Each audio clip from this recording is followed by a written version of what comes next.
it's your number one girl, Reese 3C Beauty.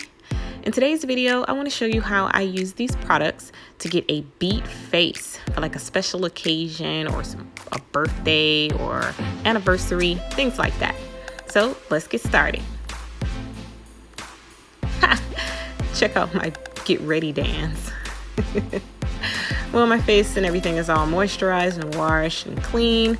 Then we're just going to prime these eyelids before we get into these eyebrows. But hold up, wait.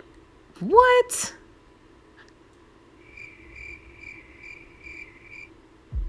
Okay, let's do this the right way.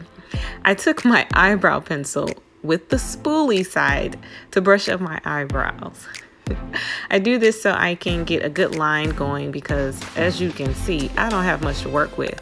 I mean, I was born with no eyebrows, so when they grew in, it was very sparse and thin. So yeah, it takes surgery, guys, really, to get a nice eyebrow going. So I did everything off camera, but this is the products I use, which is like a waxy type of product that I do to fill in where these sparse areas are. It's a product by Rimmel London. I got it from like Walgreens, pretty cheap. Then I take like the powder side, which is like some eyeshadow, but I use that to just kind of set everything in place. And then now I'm taking this setting powder to go underneath the eyebrow so nothing moves around or anything. And then I go in with my highlighting concealer, which is by Milani. It's a lighter than my skin tone, and I just want to get my eyelids because I'm going in with some creamier type of eyeshadows. And then I take my beauty blender and blend that out really good.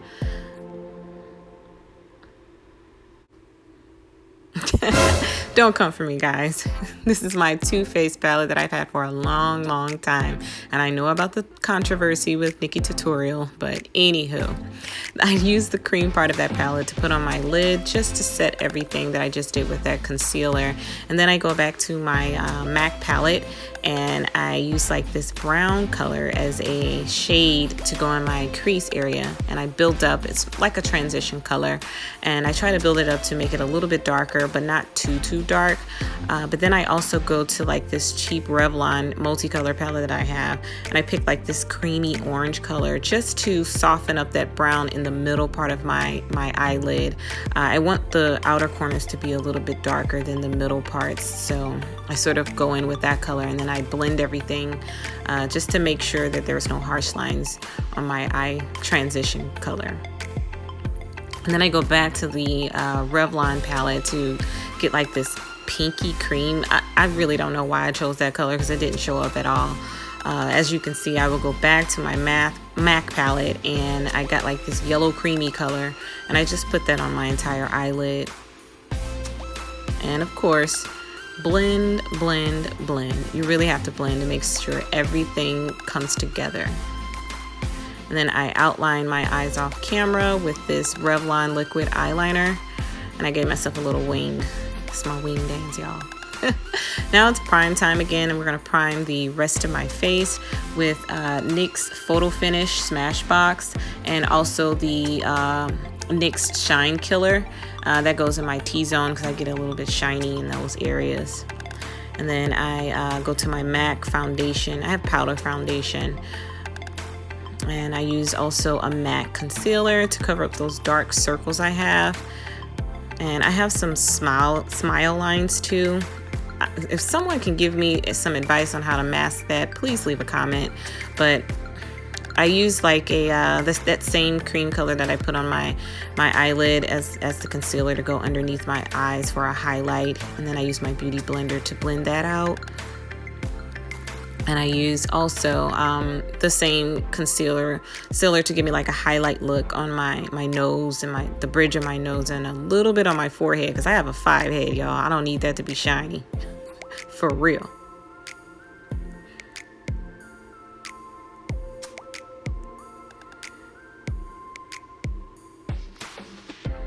So blend.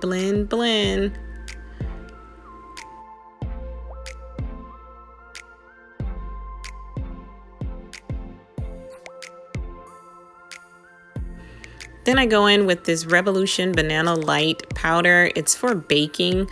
I sort of bake a little bit under my eyes where I put the concealer, that highlight concealer.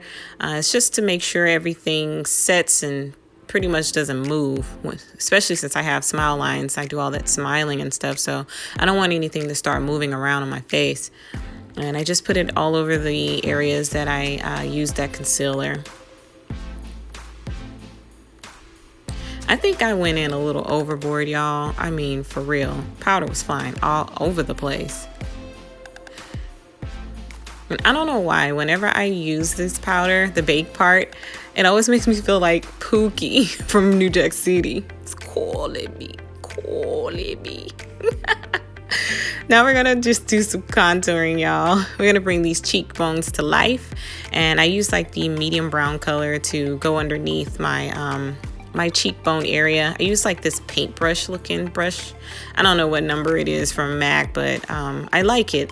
It really gives me like a straight line so I can do my cheekbone area.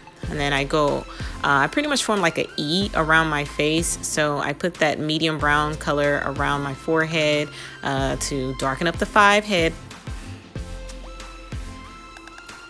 Now it's time to blend it all in. So I take like this little medium fluff brush and I just sort of go in circles to try to blend up that brown area into my cheekbones. And again, like I said, blend, blend, blend. That's always the key. So always remember to do your blending so you don't have any harsh lines and people can see where the color transitioned from the next. Then I used my Morphe palette. It's a bronzing palette that I use just to give my cheekbones a little bit more depth of color. Now it's time to wipe off that baking powder, which I think I did. I went overboard, guys. But that's a quick fix. I usually go back in with my foundation powder and just to swipe over those highlighted areas just to tone everything down a bit.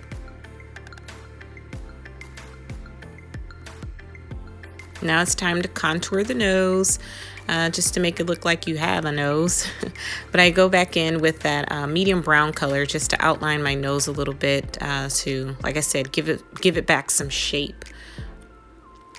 And I sort of go in on the sides. I know some people don't do this, but my nose is kind of flat, so I kind of try to lift it a little bit so it doesn't look as flat anymore. And then again, blend, blend, blend. Blend all the harsh lines so everything looks like it's a transition into the next color. Now it's time to use a pop of color on my bottom eyelid with this royal blue Wet n Wild eyeliner I use. And I use this glitter glue to use like this turquoise blue color just in the middle portion of my bottom eyelid for some color as well. And then I go in with this BH Cosmetics blush palette and I use like the middle color, which is like a pinkish color on my cheeks to give me a rosy look.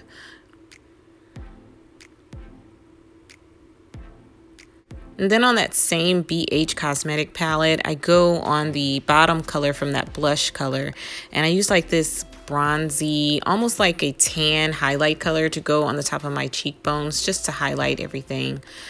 But I don't know about you guys. I really love this fan brush, but it's kind of hard to use on the cheekbone area. I don't know.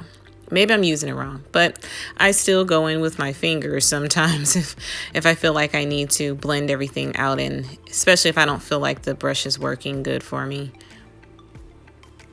We're almost to the end, guys. I do my mascara off camera and then I move on to the lips, which is using this MAC lipstick. It's like a plum purple color. And I did this because I wanted to use a red lip. So I used like this red lip gloss, which is a really, really bright red color, but the purple sort of tones it down a little bit, sort of gives it a little deeper tone than that bright red color, because I can't stand red. I'm sorry, I'm not a red girl.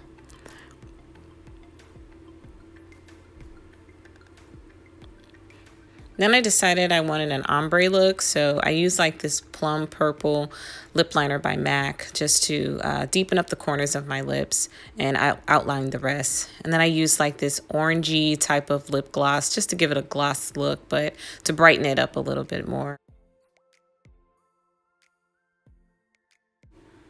So this is the finished look. You like? If so, leave me a comment, like, subscribe, and please share this video. Until the next one, bye.